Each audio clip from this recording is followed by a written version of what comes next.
All right, hello everyone. This is Doc Fire from HPAirsoft.com, the forum site for HPA air guns out there.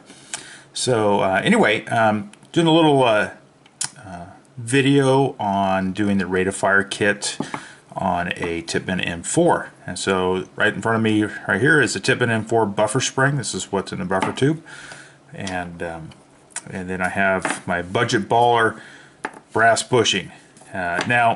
Just a disclaimer is I always recommend that you use Tippmann factory parts or the Tippmann stuff. That's stuff that's all tested at the factory, but really folks, it's a spacer that's in there. So I'm not going to take any responsibility for any damage you do to your gun. But anyway, so how do we do the rate of fire kit? Well, I started looking at the really highly technical rate of fire kits that are out there, and I say that jokingly, and I realize it's just a spacer. That's all it is, and all it's doing is compressing the spring and making it stiffer. And so I thought of a whole bunch of different ideas of how do I do this myself, and I really want to be able to adjust it. I want to be able to put different ones in, and to do that, you got to take the thing apart every time, and so this has got to slide out. You got to unbolt it. There's an Allen head down there, and then you put a wrench on these flats down here, and then you unbolt this thing, and you're able to slide this guy on into here. And the different heights of these, from 3/4 of an inch up to 1.5 inches, or inch and 3/4 for the Tippmann stuff, is compresses the spring more, makes the rate of fire go up essentially, and the feet per second can essentially go up. So anyway,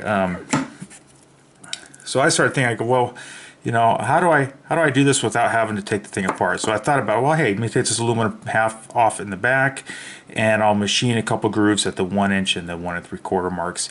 I'll get a washer of some type, cut it in half, and then slip those in those grooves, and that would essentially hold the spring back. And I go, hey, that's great for me. I have a lathe, I can do that. Not everyone has a lathe out there. This is budget baller, and so I go, that's not going to work. The other thing, which is once again, is threading this aluminum thing and putting on a nut that's been milled down. And once again, you need all these tools and stuff like that, and that just doesn't make any sense. So I started thinking, I go, how do I get that on here without having to take it apart? And the brilliance just came through, and I cut it in half, folks. Pretty simple. So real quick, how you do this is prior to cutting it in half, I recommend and I can see this in here, see that score mark that's at an angle to the cut?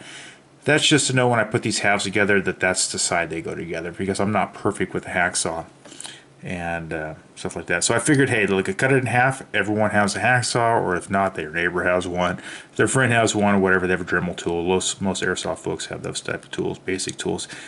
And they can cut this $4 or $5 part from MasterCar up. Once again, I'll put there's a link in there'll be a link in the web to the HPAirsoft.com forum site for what the part numbers are on this. So you cut it in half, pretty simple. You pull this out, you hold the spring back, put 1/2 on, so you can see the mark. You just kind of see right there, and then I take the other one with the mark, and I line those marks up because I just want to make sure that it's going to sit there fine, and voila, it's done. It's that easy. So I could quintessentially have a couple of these in different sizes or multiple sizes, so I could tune it, essentially. And so it's on. If you wanted to, run some black electrical tape around it if you really felt that you had a need to do something like that. It's really not going to go anywhere. It's not going to go in. And if it goes out, it's only go out to the width of the this outside lip here. It's not going to go past that. So it should stay on there pretty fine. So you could get yourself a couple of these now. MasterCar, or McMasterCar, I guess is how you pronounce that, sells different sizes. This is the inch size, and then they have the inch and 1.5. And this is so the inside diameter of these bushings are 0.750, which is 3/4 of an inch, and the outside of this one is the 7/8. They have a 15/16, which is the next size up before you get to inch, and this is So the inside of that tube is right about 1 inch. So if you get the inch one, it won't fit down there. It's too wide. And I haven't bought the 15/16 one to try, but this one works right here. The 15/16 size, or the thickness, basically the outside diameter one, it has an 1.5 inch version, which is kind of nice, which I think would be a really good happy in between the inch and the 1 3/4 inch. But anyway, that's how you do it. You put that apart, you can slip this back in, and if you don't like it, you're not taking the whole thing apart. You basically using one Allen tool to take the to get this out and take it apart.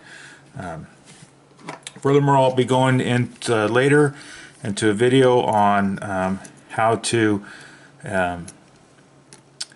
adjust this. I've ordered some parts from one of my companies that I work with, and I've working on developing a QEV that's installed into the back of this RAM. Actually building a new RAM that has a QEV in here. People don't know what a QEV is. It's a quick exhaust valve, and the kind of intent behind that is to exhaust this gas when this RAM gets pushed back out here, instead of having to go all the way through this thin hose and back out the valve.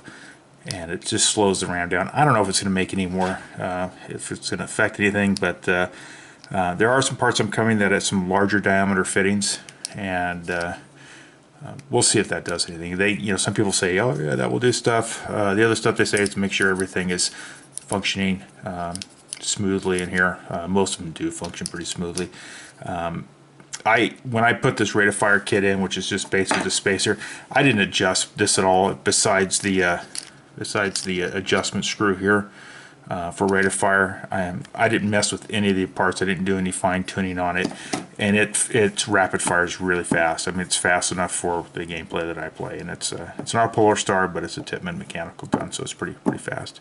But anyway, if you have any more questions, concerns, don't hesitate to hit me up on HPA or HPAirsoft.com. And once again, Stockfire, and you guys have a good one. Thanks, bye.